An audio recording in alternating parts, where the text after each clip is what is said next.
সব যোগ বিয়োগ চলবে না। ভোট দিতে পারবো কিনা? ভোট দিতে পারবেন, আমি বাকিটা বলে দিচ্ছি।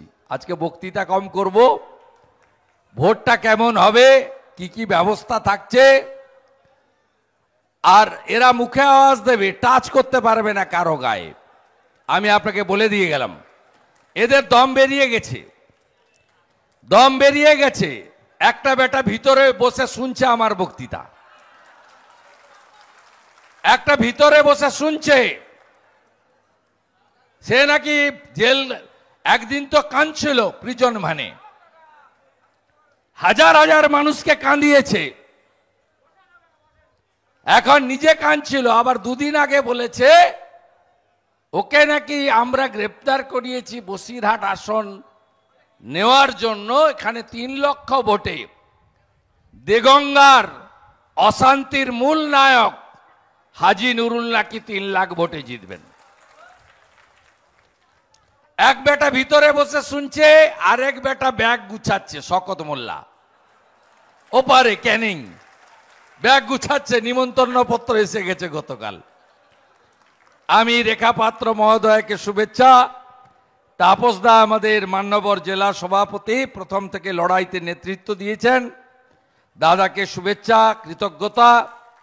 কনভেনার বিকাশ সিং মহোদয়, আমাদের ক্লাস্টার ইনচার্জ, আমি অনেক পরে মাঠে নেমেছি, তিনি পঞ্চায়েত ভোট থেকে আপনাদের সাথী কৃষ্ণেন্দু মুখার্জি, ইনচার্জ শঙ্কর চ্যাটার্জি, কো ইনচার্জ দিদিও আপনাদের সাথ দেন প্রতিদিন প্রতি মুহূর্তে, ডাক্তার অর্চনা মজুমদার, আমাদের কো কনভেনার সুকুমার রায়, প্রাক্তন জেলা সভাপতিদের নাম বলতেই হবে।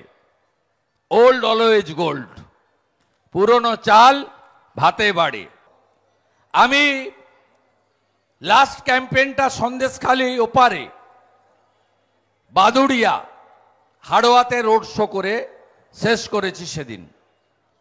আমি আপনাদেরকে দায়িত্ব নিয়ে বলতে পারি, এই নির্বাচনে মানুষ চোরেদের বিরুদ্ধে, গুন্ডাদের বিরুদ্ধে, মস্তানদের বিরুদ্ধে, এবং সনাতনী ভোটাররা তারা শুধুমাত্র ভোট কেন্দ্রে পৌঁছে দেওয়ার কথাটা বলছেন, যে আমরা এই যে বাদল মিত্র টিত্রর মতো এখনো কিছু খুচরো পয়সা বেঁচে আছে, অনেকগুলো শুয়ে পড়েছে, অনেকগুলো শুয়ে পড়েছে।